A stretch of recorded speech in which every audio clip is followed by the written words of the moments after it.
ইউরোপের যেসব দেশের ভিসা সেবা ভারতে গিয়ে নিতে হয় সেসব দেশের কনসুলেট সেবা দেশেই নিশ্চিতের উদ্যোগ নিতে প্রবাসী কল্যাণ এবং বৈদেশিক কর্মসংস্থান মন্ত্রণালয়কে নির্দেশ দিয়েছেন প্রধানমন্ত্রী তারেক রহমান। আজ মঙ্গলবার প্রধানমন্ত্রীর সভাপতিত্বে মন্ত্রণালয়ের মন্ত্রী প্রতিমন্ত্রীদের সঙ্গে একটি বৈঠকের পর এসব কথা জানান প্রতিমন্ত্রী নুরুল হক নূর। মধ্যপ্রাচ্য সংকটের প্রভাব বাংলাদেশিদের শ্রমবাজারে পড়বে না বলেও মন্তব্য করেন প্রতিমন্ত্রী।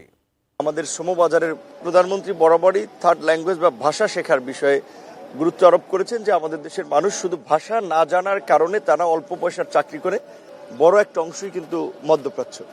সেক্ষেত্রে এই যুদ্ধের ফলে আমাদের কী ধরনের সংকট এবং সম্ভাবনা তৈরি হতে পারে সেগুলো নিয়েও আলাপ আলোচনা করেছে। বিশেষ করে ধরেন এখানে মিডল ইস্টে যে ধরনের ইনফ্রাস্ট্রাকচার ডিস্ট্রয় করা হয়েছে এগুলো তো আবার রিভিল করতে হবে। প্রধানমন্ত্রী বরাবরই থার্ড ল্যাঙ্গুয়েজ বা ভাষা শেখার বিষয়ে 5+ স্টার রেটিং প্রাপ্ত দেশের সর্বোচ্চ বিদ্যুৎ সাশ্রয়ী ওয়ালটন এসি স্মার্ট কমফোর্ট এখন নেক্সট লেভেলে গুরুত্ব আরোপ করেছেন যে আমাদের দেশের মানুষ শুধু ভাষা না জানার কারণে তারা অল্প পয়সার চাকরি করে, ভাষা জানলে তারা একটু ভালো বেতন পেতে পারে। আপনারা জানেন যে ইউরোপের বেশ কিছু দেশের ভিসা করার জন্য ইন্ডিয়া যেতে হয়। কিছু দেশ ইতিমধ্যে এখানে কনসুলার সেবা দিচ্ছে, বাকি দেশগুলো যেন এখানে নিশ্চিত করে এই বিষয়ে প্রধানমন্ত্রী নির্দেশনা দিয়েছে।